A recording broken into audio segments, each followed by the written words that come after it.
Hello, and thank you for tuning in to Ambassadors of Hope. I'm your host, Charles Bender. We're so excited that you've tuned in to hear from local South Florida leaders who are making a difference in our community and region through our charity, Place of Hope.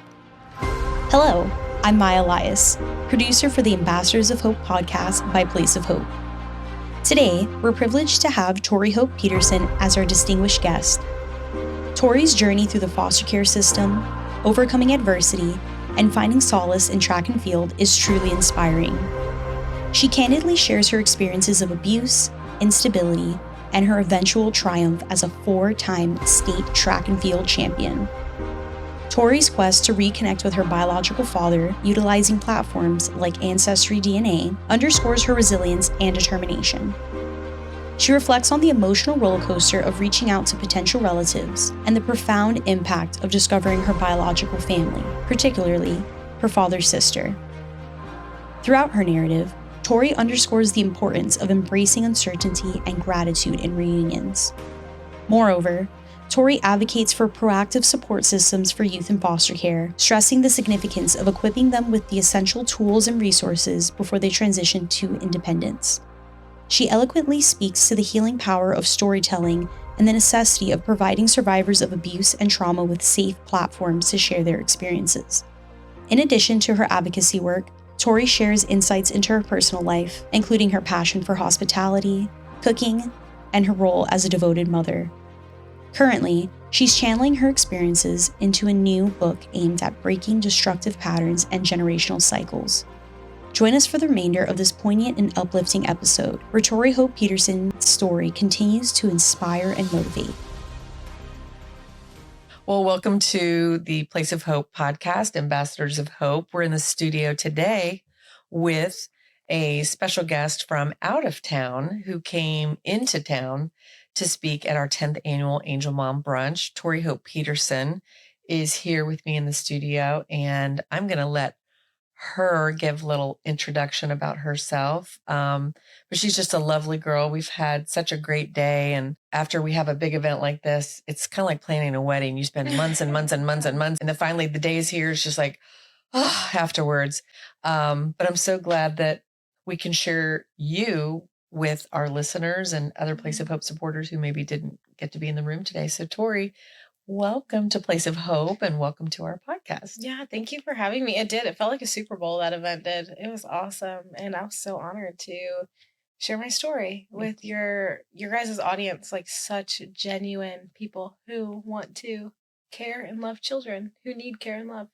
Well, you've got a great story of hope. We love your middle name, by the way.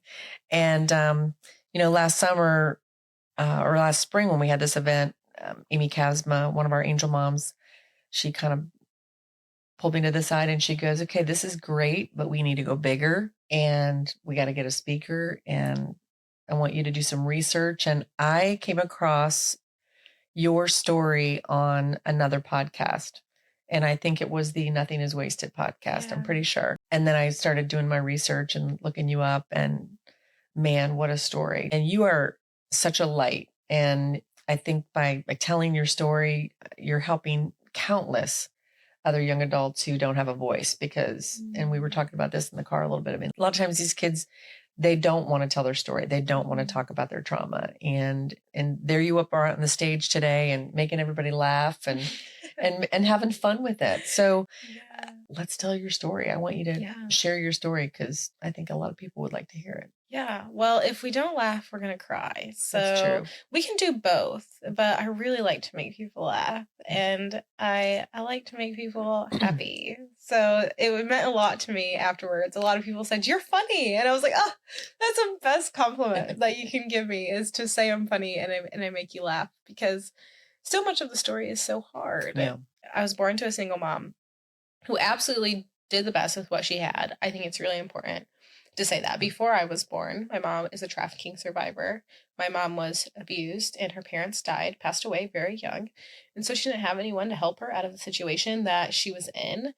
She was like a teenager. Her dad moved her from where I now live, Defiance, Ohio, small rural town, to Houston, Texas. And then her parents passed away and she was there all by herself. She was in Houston, Texas. Like she was just a kid really in her early 20s. And she was being trafficked, and she didn't really have anybody, didn't have a community to lean on, didn't have people. And I mean, when you think about your guys' organization, it's so wild because like there are literally, right, you were telling me in the car a story of a girl, a very similar situation, gets dropped here in Florida, left basically by her parents. Like where did my mom have to go? If your organization would have been where my mom was, like my story would be very different because my mom just didn't have any place. And I just think it's so important to give that context because my mom is not a villain.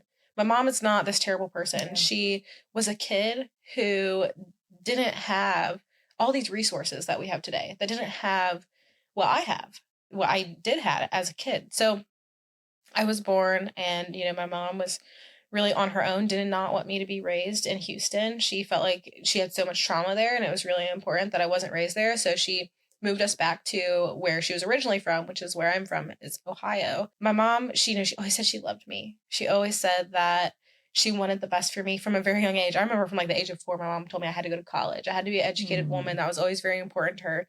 I know that my mom wanted the best for me, but she was involved with dangerous people. I ended up going into the foster care system due to a drug bust. There were uniformed men busted through our front door. I was probably like 4 years old, and they just took, you know, bags of drugs down from the cabinets. And this nice young woman came, swooped me up, took me to the backyard, and she just said, "We're just going to go somewhere for a little while." And so I went into my very first foster home. And during that time, I was like, I do not want to be here. I want to be with my mom. My mom loves me. My mom provided for me. I mean, it was with drug money, which I didn't know was bad, but I was provided for. I did have a relatively, you know, it appeared stable. It felt stable. It didn't feel dangerous. It was your normal. It was my normal. It was my normal. And you don't, when you're that young, you don't know what you don't know. So I just wanted to go back. I just wanted to be with my mom. My mom, you don't have a concept of time when you're 4 years old, but my mom said I was in the system for about 6 months. The system did fulfilled one of its roles is reunification. And I will be very frank in saying that I don't always believe that's the best option. I think it's very trendy in foster care to say like reunification is always the best option. We always need to put like foster children back with like biological family. And that's not always the best case. And that proved itself true because I went to go live back with my biological mom and we were stable for a little bit. But as time went on, the abuse in my home started to increase. My mom was really struggling with mental illness. I think because she had never healed from the trauma that she endured when she was a teenager and when she was younger. And it was just coming out in her motherhood because motherhood's hard. If we don't take care of our stuff, it's all going to come out in our motherhood and our wifehood because it's just so hard. And so she started to be very abusive and the abuse started to get worse and worse and worse. And so when I was 12 years old, I went into the foster care system again for a second time. And this time I had a sister. She's 10 years younger than me. So she was like about 2 at the time. We went into the system together. I was so relieved. Like it was a complete, like black and white, completely different feeling than how I felt the first time. I was like, okay, like we're going to get stability. Like things are going to be normal. We're going to get to escape the abuse and the chaos. Like I was looking forward to it. I was like, we're going to have a family. And maybe I'm going to have a dad. Like foster care seemed like this really great thing. But abuse had happened in that very first foster home that we were in, unfortunately. I reported it. They said that I was lying. And me and my sister were separated. I went to go live in a residential group home, which I was very upset about. And I was upset because the residential group home, it was for high-risk teenagers. It was for high-risk kids. And I had never done anything to put me under the umbrella to be considered high risk. Never done drugs, never did alcohol, didn't get into trouble. I was a 4.0 student at this point. And so I was pretty upset. But one of the things that they mandated for us to be in therapy. I went to therapy and I literally was like in therapy. And I was like, I'm just going to go through the motions. Like, I'm just going to do what I have to do and say what I have to say to get out of here. But like, as she was asking me questions and I had to answer them, like, I was like, I'm not going to be, I wanted to like be in there and just not talk, but I knew that wouldn't get me out. So I was like, okay, I'm just going to talk. And as I was talking, I realized that what had happened when I was living with my mom had actually really hurt me. There were many different behaviors in this home. This home had such an impact on me and not like their programming, but just like in the way that I could see myself for the first time. And it made me realize things about myself really through the therapy. And during this therapy, I realized that growing up with my mom had been really quite hard. And all these girls, we had different behaviors. But one of the ways that my trauma manifested was that we had point sheets. So if you are not in child welfare, I'm just going to try and like really explain this to you very clearly. So we carried around a clipboard with a piece of paper on it. And every time we did something that was good, quote unquote good, or that was good behavior, they would have us write down positive 1,000 points, and then we would write down the good behavior. If we did anything bad choice, bad behavior, we would have to write down negative 3,000. Negative 3,000 was the minimum. That was like the starting. Sure. And for me, those negative points were just crushing. My mom was someone who really valued achievement. Like I said, when I was like 4, she was like, you got to go to college. My mom was someone who really valued achievement, high accomplishment. She had really, really high standards for me. And so when I got like negative 3,000 points, it was so crushing. And I would go to my room and I would like rehearse how, like, I'm going to do better. I'm going to do better. And I would like replay in my room how I would react better so that I wouldn't get the negative 3,000 points again. And like the other girls I was living with, like they got like multiple negatives like in a day. And I would maybe get like 1 negative a week because I was so like, I have to be perfect. I have to not get it. And like the programming was actually I think it did a bit more damage than it did good. But that is actually one of the things that the therapist pointed out. She was like, this is how your trauma is like crushing you. She's like, you think it's a good thing. And everyone else, it was so wild because she's like, everyone thinks this is a good thing. Everyone praises you for your accomplishments. Everyone praises you because you're the good kid. But the reality is this is how your perfection is a trauma response. And it helped me see myself in this way that like perfection is the enemy of good. I couldn't have peace. I couldn't just live in the simple goodness because I was always trying to be perfect and I was always trying to wrestle with that. So eventually I left this group home. I moved throughout many different homes. I moved throughout 12 homes throughout my entire time in foster care, which was very hard. You know, you just feel unwanted. You feel disposable. You feel like no one wants you. You feel like no one wants you, loves you, wants you. You just feel like you don't belong. And you're moving from, I mean, people were always like, what was it like moving from home to home to home? Well, it was like, okay, I'm going to go and try to fit in here. I'm going to try to fit into this family and mold in whatever way they need me to belong. But the reality is the opposite of belonging is fitting in.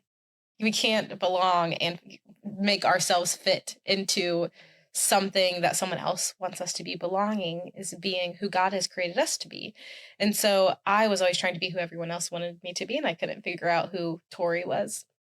I had track as my escape. I think track, was this one place where I was like, I could be who I felt was most like Tori. And that still was like high achievement, high accomplishment. And I'm not saying that's a bad thing. I just think when we aim for perfection, it can be destructive. But high achievements and high accomplishments was something that was always part of me. It's something that still is a part of me. And track was kind of like this outlet. How old were you when you started running? I started running when I was like in the 7th grade, but I wasn't good. Like I was just like, it was just fun. Just like in gym class or? Yeah. Well, I started track. So like in Ohio, you can like start track like in the 7th grade, unless you're like on a travel team. But I was poor, and then I went to the foster care system, and usually foster parents do not have the bandwidth to have a kid in travel sports because they're fostering usually a lot of kids, and foster care is already so hard with caseworker visits and stuff. So I didn't start till the 7th grade. And yeah, it was just this escape. Like I just loved it, and I was okay at it. I was a part of a good relay, and then in between my junior and senior year, I always had a goal. I always wanted to go to state, but I'd never been to state in an individual race. I was going into my senior year and never been to state in an individual race. And my track coach said, I think you can go into the state track meet and I think you can win it. But he added a caveat and he said, if you do everything I say. So I was like, okay, whatever. I'm going to listen to this old man. I'm going to do everything he says. If it doesn't work out, then it's his old man's fault because it was his idea, everything he said. So if the result isn't exactly what he said it to be, his fault. So I started to do everything he said, started to train. Like he told me how many hours of sleep I need to get a night. He told me like the things I needed to eat, and not like super strict diet or anything, but like you need to eat healthy. Right. And he would give me like, I was working out of season. So I started training like a year before the state track meet, and he would give me a different workout like every day. And through that, we became super, super close. But in between my junior and senior year, so that's when he told me. And then my senior year, I had so my birthday's in February. So I still had like a whole semester of high school left, and then I still had my track season left because track season doesn't start till March. Spring, yeah. And my birthday was in February. I chose to emancipate when I turned 18.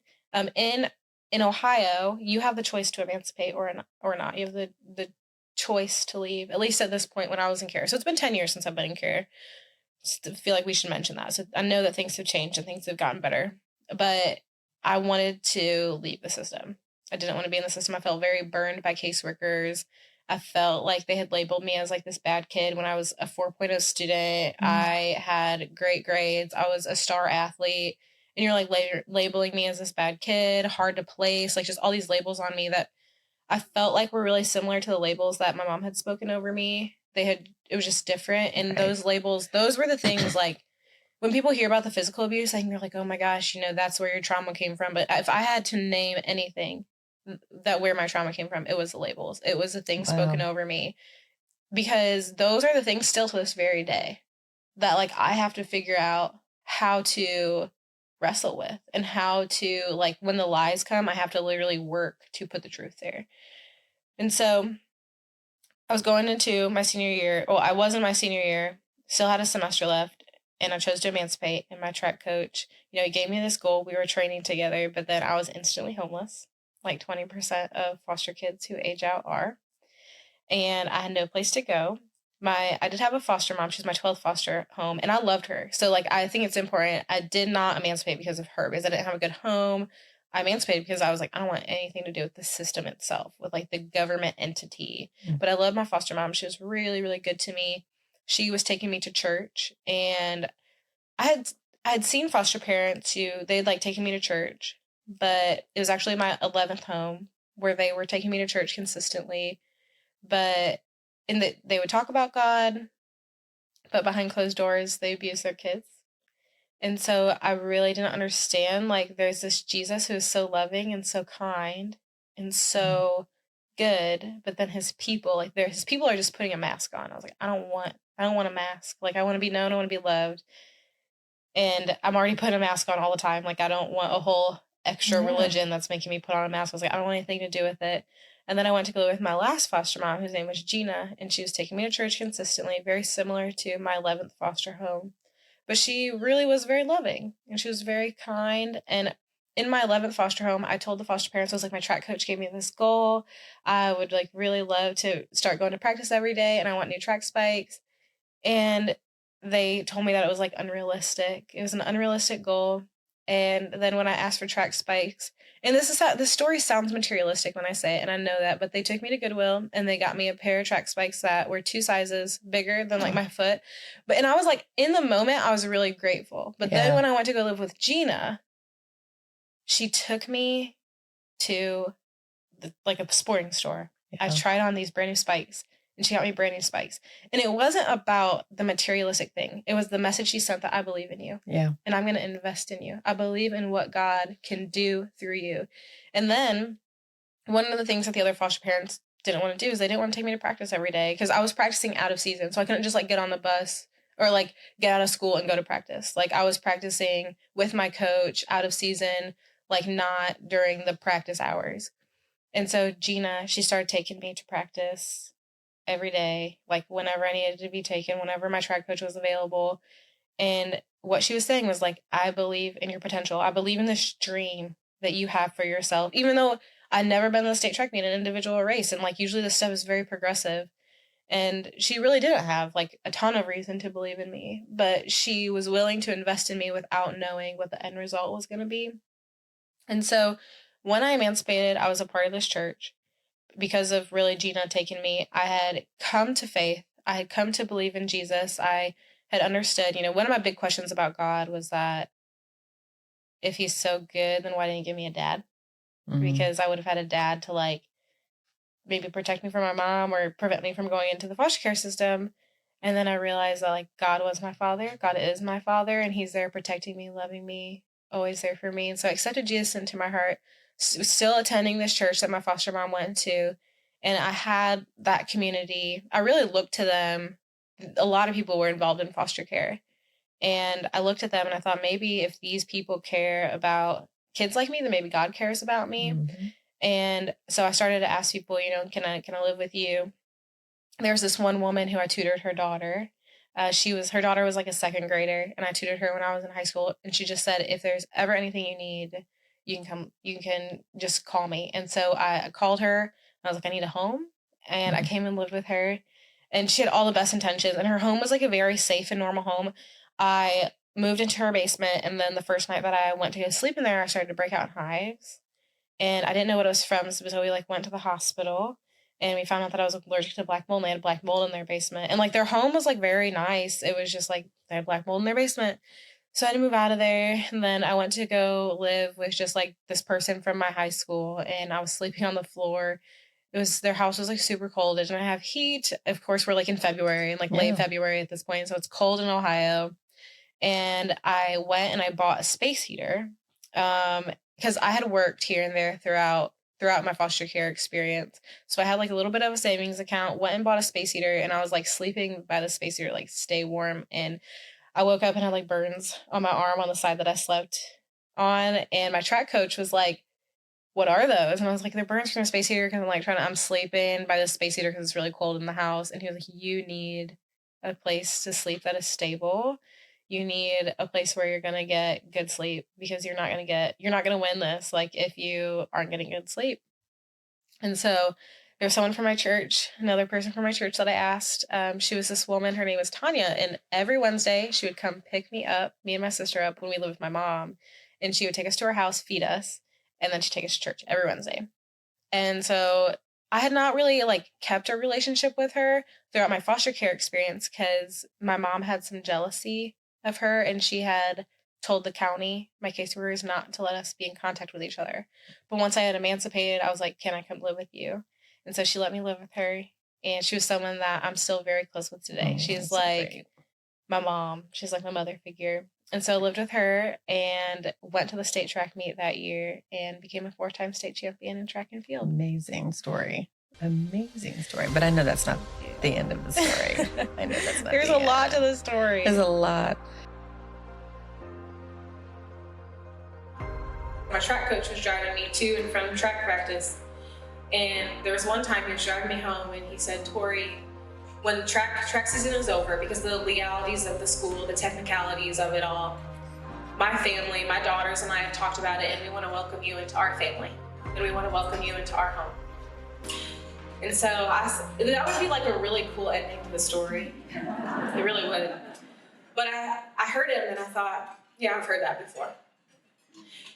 And so I kept training with him, and we became super close. He became this father figure in my life. And I had a lot of great mom figures in my life, but I never really had a father figure. And he was this dad that I felt like I always needed. And as we were in between this track season and it being over, he would invite me to his house, and he would cook for me. Him and his daughters would cook for me. They would teach me how to cook. There was this one time, me and his daughter, he had a grill, like still in the box in the garage, and he left, and we were like, we should put the grill together as a surprise for him.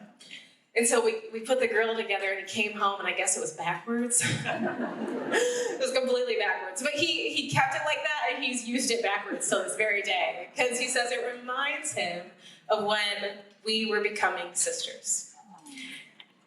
And so I went to the state track meet, and I was just so grateful to be there. I was like, if I don't win, that's okay. I made it here. I have my family.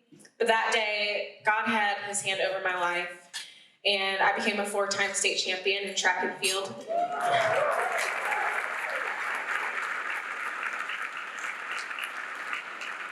Thank you. Till this day, it is one of the most memorable days of my life. I became the 50th girl ever in history of Ohio to win 4 state titles in one meet, which is as many as you can win in one meet. I became the first individual woman at my high school to be a state champion. All the other state champions still at my high school to this day are men.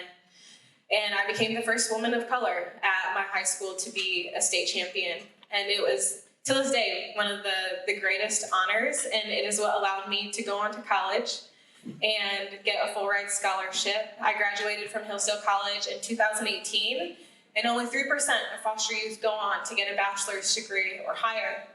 these things that I was able to do were because of all of the people. I know that I told you a story about me, but really my intent was to tell you a story about a foster mom who was faithful in taking me to church and showed me community. A Tanya who came and picked me up and established a relationship with me from a very young age so that I could eventually live with her and she could show me what it was like to be a wife and a mom. It took Scott, who didn't know what the end results were going to be, but placed this lofty dream in front of us that we could chase together. It's all these people who didn't know what the end results were going to be, but they invested anyway. And it didn't just take one person. There's this idea, if you're in the foster care space, you've heard it a lot. It takes one adult to change the trajectory of a child's life. And I like that sentiment, but what we lose is that it really takes the community. It takes all of us. And if we say it only takes one, then only one of us has to give today. Only one of us has to walk out of here and do something to really make an impact. But really, it takes all of us to change a child's life. It takes an entire community. What I love about Tanya and Scott is that they were models for me. And they're a huge reason I am who I am today. Now I get to do this. I get to advocate for kids who are in the position that I was in. I know we were talking about it in the car. I would lay there and just listen to your voice talking. The book is called Fostered. You can download it, I think, on Audible. You can get it on Amazon. Yeah. It's a great read. It really is a great read. It's a great story. And of course, it's interesting to me too, just because of the line of work that I'm in and what we get to do here at Place of Hope. So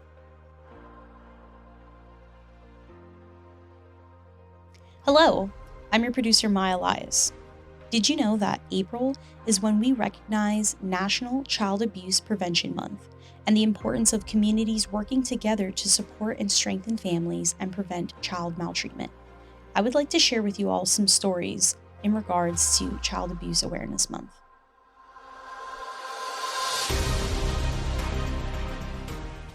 In the year 2020, Florida's Child Protective Services faced an alarming reality.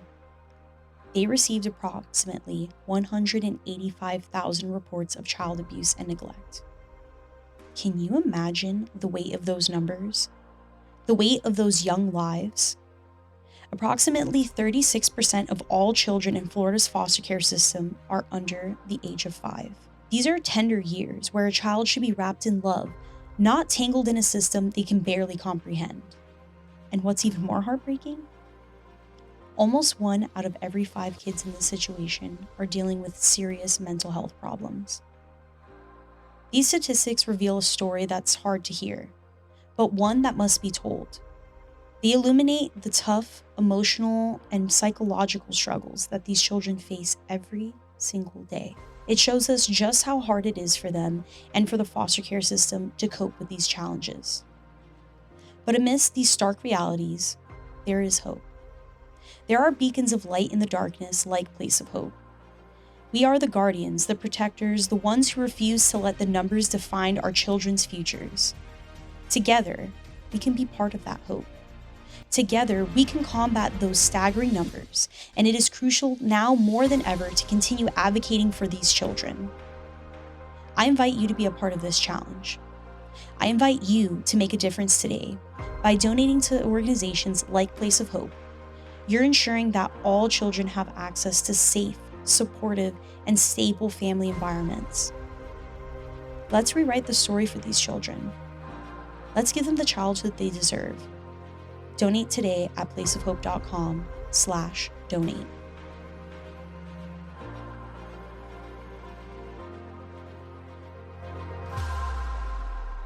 now because I don't remember what happened to your dad. So my biological father passed away a month before I was born. Oh my gosh. I didn't know that until so my mom had always told me that. My mom had always told me, your dad passed away before you were born, but I think I didn't know if I could believe her. And I always wondered if he was still out there somewhere. And the things that I did know about him weren't necessarily good things, but I still had a desire to meet him if I could, like just to be, there's this little part of me, and this seems really bad, but there's this little part of me that I just wanted to like go to him and be like, I don't want anything from you, but I do want you to see what you missed out on. So I took an AncestryDNA test, and I actually took my AncestryDNA test because everyone always asks me what my ethnicity is. And I always said, I don't know. And then people look at you funny. And then they're like, what do you mean you don't know? And then you got to tell them your whole story about how you grew up in foster care and you don't know your dad and all this stuff. So I was like, okay, I need this answer so I can just like tell people so I can stop telling them my whole life story the second that I meet them. Like these strangers on the street. Like not strangers on the street don't always want to hear your whole life story, but they ask. And so you're like, okay, here's the story. That's funny. So I took an AncestryDNA test to find out my ethnicity. And I ended up, of course, finding a relative from my dad's family side. And I messaged them and I was just like, hey, if you do not want to open this book, that's totally okay. Like, if you don't want to talk about this, it's okay. But I'm pretty sure I am your brother's daughter. My mom had told me his name. And when I looked at the family tree, there was his name. It had said that he passed in January of 1996, and I was born in February of 1996. And so I was like, I think that's him. So like, it's matching up. For a while, no one messaged me back. And then, so the way that AncestryDNA works is the people do not pop up unless they also take the test. You can have a family member out there, but they're not going to pop up unless they've also spit in the little thing, sent it out, you know. Someone else, like the person that I initially found never messaged me back. And I was like, that's fine. You know, it's like someone's messaging you saying that they're possibly your niece. Like that's weird. Like, I don't know if I'd respond. I don't know. I probably would, but I get that some people wouldn't. So I didn't take offense to it, just kind of like let it lay, let it rest. There was another lady that popped up and she actually messaged me. And it also said that she was my dad's sister. Cool thing was that my dad had like 11 siblings. So I was like, I wasn't worried about it because I was like, eventually one of them has to find me. There's so many of them. And she messaged me and she just like asked who I was. And I was like, well, I think I'm your brother's daughter. And this is like the story that my mom told me. And we had kind of talked. We probably talked for about a year and just over text message and just would be like, hey, hope you're doing well, kind of give each other updates. And then after about a year, she said, I want to fly you here and I want to throw a family reunion for you. Oh, yeah. So she threw a party for me. And this is, you know, the African-American side of my family. I grew up with a white mom and I don't know much about the African-American culture side of who I am. And so it was really cool because she made us all comfort food, like all Southern comfort food. And it was just such a sweet family reunion. And I think that I just see how God's hand was over that time as well, because I had a friend who I was friends with. We became friends in college. And there wasn't a lot of people. I graduated from Hillsdale College in 2018. And there wasn't a lot of people who went there that were adopted. There weren't a lot of people who went there who were African American. So, but she was both adopted and African American. So we just like became friends, you know, it's like, oh, you know, you just like, it's like you see each other in the cafeteria and you're like, oh, like, there you are, like the one person and like who had a similar life as me. And you just feel like a little less alone. And so we became friends, and she actually met part of her biological family probably about just a few, like 3 months before I met mine. And I remember asking her, I said, what can you tell me? Like, she went into it so stable, and then her biological mom didn't show. So she met her biological grandparents, but her biological mom didn't show, and she was supposed to. But she came out so stable and okay. And I said, how'd you come out like that? Like, why are you not like more emotional or more worked up? And she said, you know, I just went in with no expectations, and I was just grateful for whatever came of it. And so for me, that's how I went in when I met my biological dad's family. I was like, I'm going to go in here with no expectations and just be grateful for whatever comes of it. And I think it helps too, because I had a family. My track coach ended up bringing me into his family. His family ended up becoming mine. That's who my kids call grandpa. That's who walked me down the aisle at my wedding. That's amazing. So at this point, you know, I'm not feeling like I need something from them. Right. And I'm just grateful. I just see that God's hand was over the situation, and it was such a healthy reunion. It was such a healthy meeting, and it was just exactly what it needed to be. That's a great story. Not all kids are I I want to lightly use the word fortunate, but you were fortunate because there's a lot of blessings that came out of some of the things that you've been through, but not every young adult who ages out or emancipates at 18 has the same story. Yeah. You know, people ask me all the time, what can I do? Like, once kids age out of care, like, how can I support them? And I think what people don't realize, and like, for any, obviously you guys are an organization that helps kids who emancipate out of care, but you're also an organization that helps kids before they emancipate. And I think that that's really important, the before, because like when we only help kids after they emancipate, what that is, that's a reactive. That's us being reactive. But when we put all these parameters and boundaries and help kids before they emancipate, what that is that's proactive. We're being it's proactive help. Mm-hmm. We're building a support system for them before they emancipate. So when they emancipate, they have a support system. We're giving them the tools that they need before they emancipate, so that when they emancipate, they have the tools they need. That was why I was so fortunate. I had a community in my church. I had a vision for my life that was track in college. Again, before I emancipated, I had a plan. I remember my church sponsoring me to take like the Dave Ramsey course when I was in high school. I don't really remember a lot of it. And I remember thinking like, I don't know what a lot of this stuff means. But then when it's coming at you as an adult, you're like, oh, I remember that. I remember that. And so if we can give kids the resources before they emancipate, even if they aren't getting it in the moment, when they become an adult, they're going to be like, oh, I remember this. I learned this, and they're going to be able to use the tools and the skills that they learned. I was so fortunate because I had these people invest in me before kind of the rug was pulled out from underneath me, in a sense. Yeah. Today, we're diving into a critical issue that affects us all: child abuse. Did you know that preventing child abuse isn't just about doing the right thing morally? It's also a strategic move in breaking the cycles of poverty and homelessness. Studies have shown time and time again that children who experience abuse are at a significantly higher risk of facing economic hardship and even homelessness later in life. But here's the good news. By investing in their safety and well-being today, we're not just changing lives. We're investing in a brighter tomorrow for everyone. Imagine a future where every child has the opportunity to thrive, where the cycles of poverty and homelessness are broken, and where our communities are stronger because of it. Join us in this mission. Come together with Place of Hope as we work tirelessly to break these cycles, one child at a time. Together, we can build a future where every child has the chance to reach their full potential. Visit our website at placeofhope.com to learn more and find out how you can make a difference today.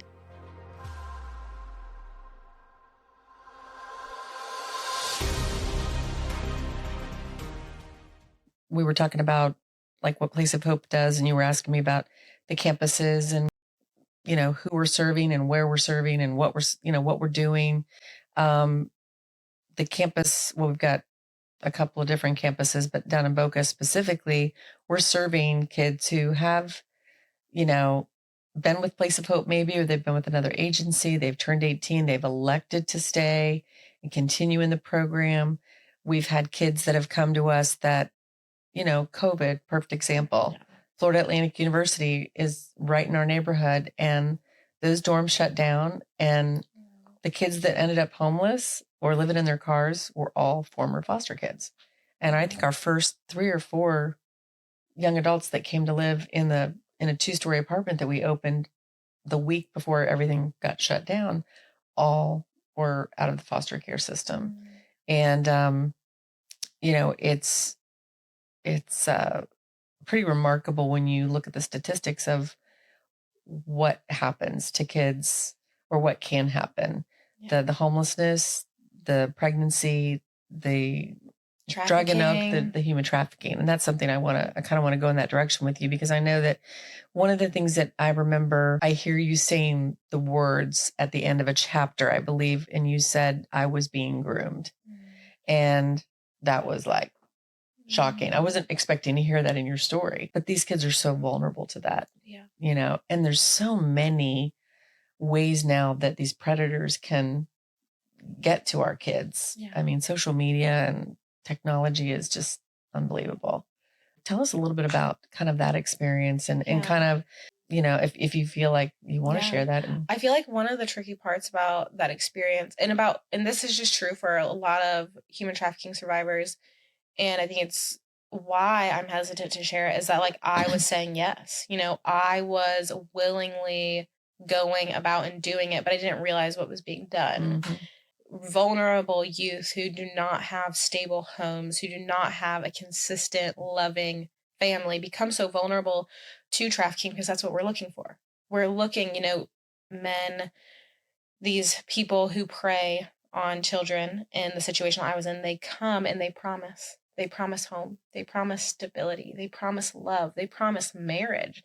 They promise all these things that, it would be a dream to have. And I think that that's what I wanted. I think that's why it's so easy to just fall into it and not realize what is being done. And that's really what it was. I was promised marriage. I was promised to be with a person together forever. And that was all like, wow, that would be a dream, to not have to keep fighting for love, to not keep fighting for someone to take care of me, for me to stop fighting, being in the same place. And so I did these things, and then I didn't realize what was being done until it was on a college campus, actually. And one of the roommates, told me what was being done. And so it's just such a hard situation, I think, for people who are already have so much trauma that they haven't healed from, to recognize what trauma they're experiencing in the moment. Another thing we were talking about is just your willingness to tell your story and how important that is and how healing that is for you. And, that you were so excited to know that we had some of our young adults in the audience today. Yes. And then you told me about a course that you're teaching to kids who've come out of these situations, kind of how to tell their story. I would love to know, more about that and maybe share like a success story or somebody that you've worked with. This is like my greatest passion. This is my whole heart, because so there are synapses in our brain. There are literally nerves in our brain that begin to change from shame to pride when we tell our stories to empathetic listeners. So when we tell our stories to empathetic listeners, about something that's been done to us that was hurtful, but we share it with someone who responds compassionately, who responds and says, wow, that helped me. We begin to change the way that we view ourselves and the ways that we view our stories. And what my job has become, what my job is telling my story to hundreds of empathetic, compassionate listeners. And so my brain has literally completely changed the way that I view my story. It's changed the way that I view myself. It's been so healing. And I think people always ask, like, how have you healed? And I think, of course, there has been therapy. There have been times where I have taken medication, and there has been my community. There are so many different modalities to therapy, or different modalities to therapy and healing. However, I think one of the most underrated modalities for healing is telling your story. And I don't think people think of, we need to give people opportunities to tell their stories to people who have compassion, so that people will respond to them in ways that heals them. It's just not like a typical way that we think about healing. But for me, it has been one of the most healing experiences ever. And so I want to offer that experience to other survivors. And so what I started doing was I started hosting retreats for survivors of abuse, trauma, former foster youth, human trafficking survivors, and we just walk them through, how do we tell our stories? How do we even unpack our stories? How do we know our stories? And how do we communicate them? Because we've all been at that fundraiser where a child or a young adult has been put on a stage before they are ready to, and they are uncomfortable and they are crying. It doesn't make the audience cry. It doesn't make the audience like want to give. It makes the audience uncomfortable. Yeah. It makes the audience pity someone that we should be dignifying, right? And so, which I'm so grateful. Of course, y'all did not do that at all. And I was so thankful because I see it at fundraisers all the time. And I'm just like, oh, we can't keep doing this to survivors. It doesn't help them. It hurts them. We need to prepare them before we do this. And if we prepare them, then it's healing, then it's powerful, and for them and for the audience, and then for kids who are coming after them. And then it's just this cycle, because what's happened is I've gotten to share my story when I'm ready to share it. And then I get to hear 4 years later, 5 years later, 6 years later, again and again, how my story helped another kid tell their story. And then it becomes a cyclical, right? Like just cyclical way of healing. And it's so beautiful. But and then I've done courses. So like just like Zoom coaching, kind of like big groups of survivors who want to tell their stories. And it's just been so powerful. I think probably the most powerful story was there was one time I was hosting a retreat, and these are we make these affordable retreats for survivors, because so often if survivors aren't yet ready to tell their stories, they can also be in positions where they can't afford something like to go to a retreat where they're getting this kind of like training. And we bring other speakers and other storytellers who have told their stories professionally for years. And so we bring them in, and the most powerful story was there was this human trafficking survivor who decided to attend one of our retreats, and she had been trafficked by her parents, and her parents had also used the videos to exploit her. Yeah. And she was a kid. She was just a kid.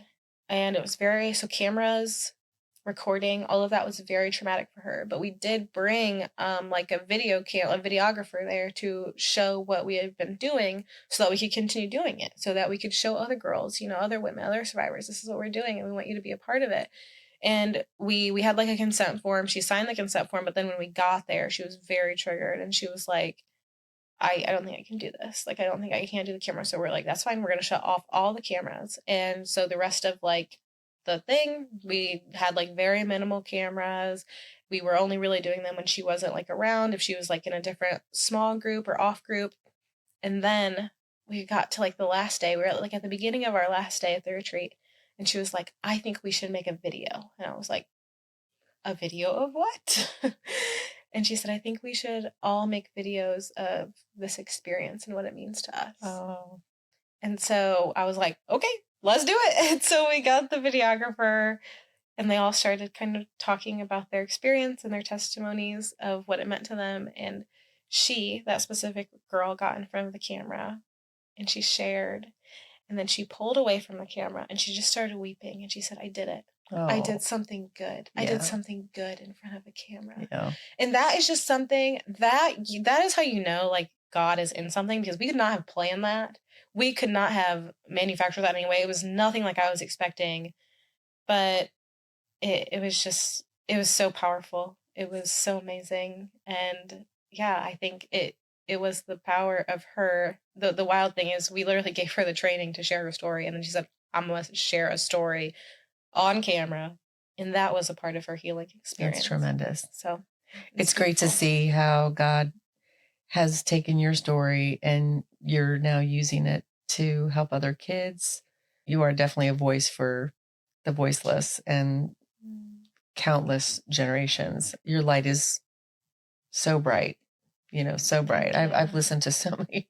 I don't know. I've watched a lot of videos. I've listened to you on at least 4 or 5 podcasts. Oh my gosh, thank Kurt you. Cameron. Oh, thank you. I've listened a lot. So I just think it's great that you're using that, but that's biblical. That's what God wants us to do with our pain. And I remember speaking to one of our kids who told me his grandma said, don't waste your pain. Don't waste your pain.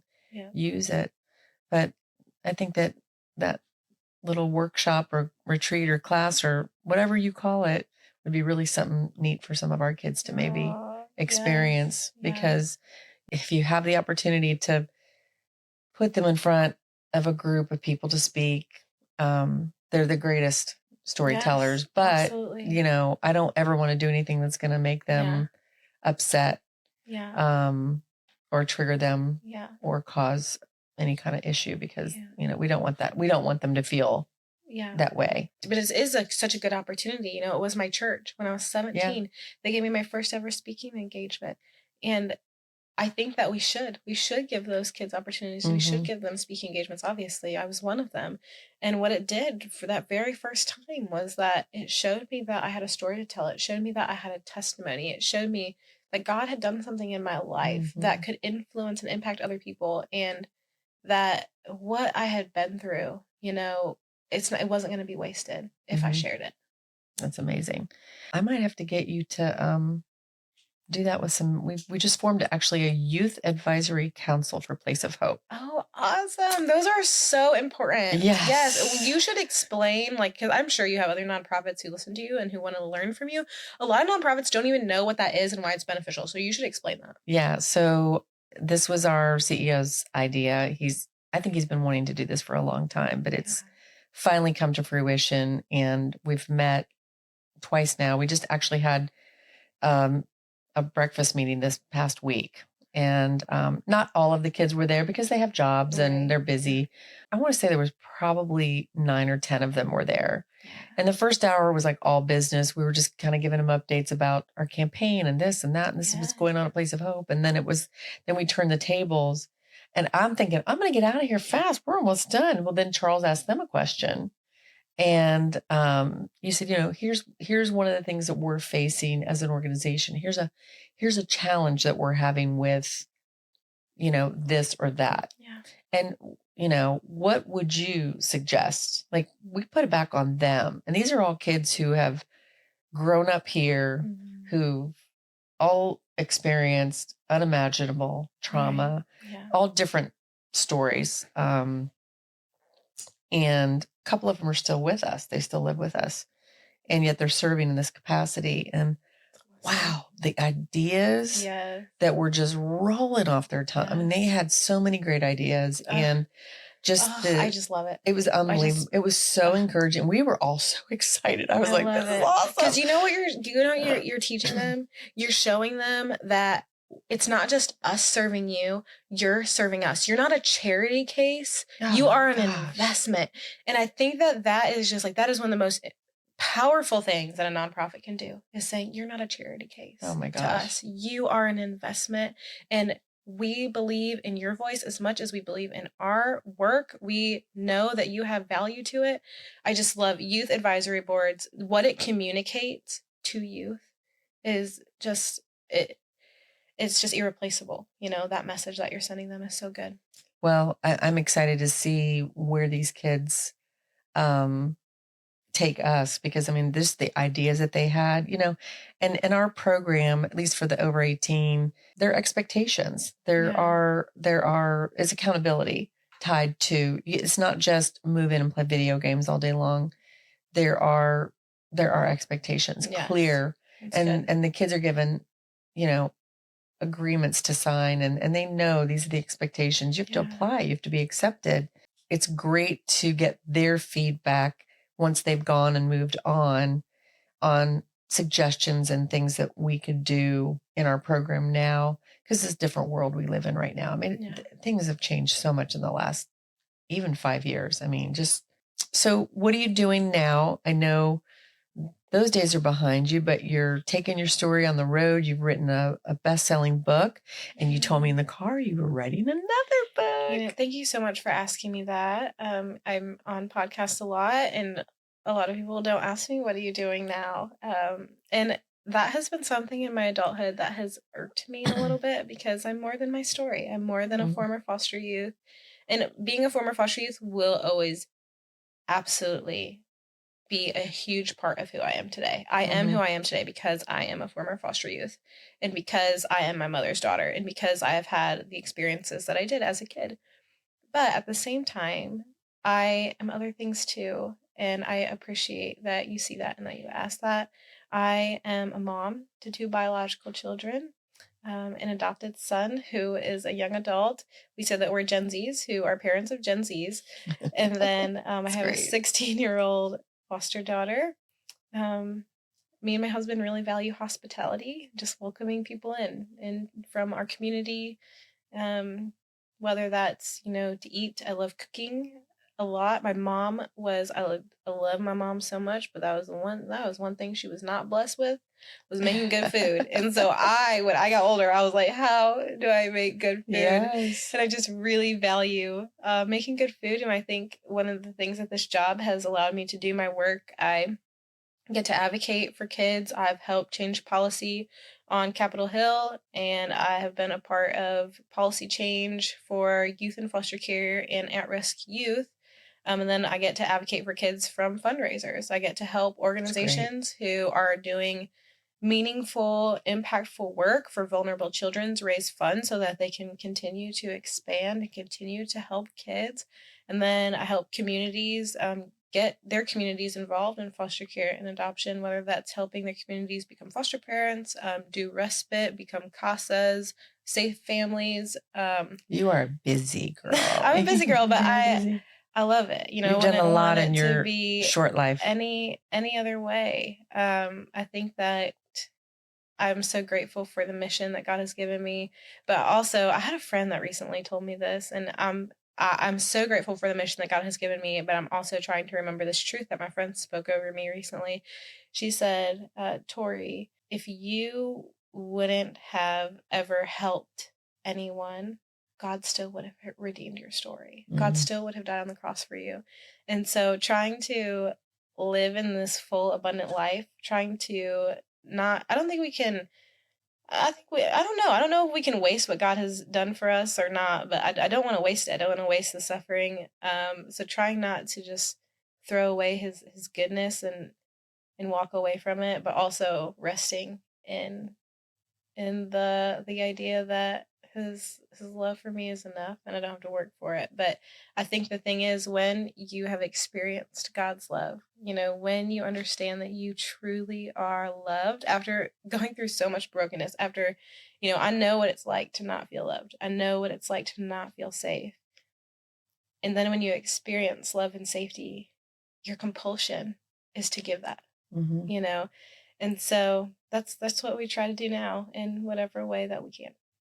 Well, I love following you on your social media, and you do share your kids and all the things that you do with them at home and your activities and the hospitality. And there was a post about a chicken in a pot or something I saw. I remember seeing something in the chicken, and you had invited people over to your house. And that's so amazing. What's your book that you're writing now before we finish up, so people can look for that? So when you write a book, you don't actually know the title of it till the end. So I'm kind of sad because I wish I could tell you the title of this, but I actually don't even know the title, and that's really sad.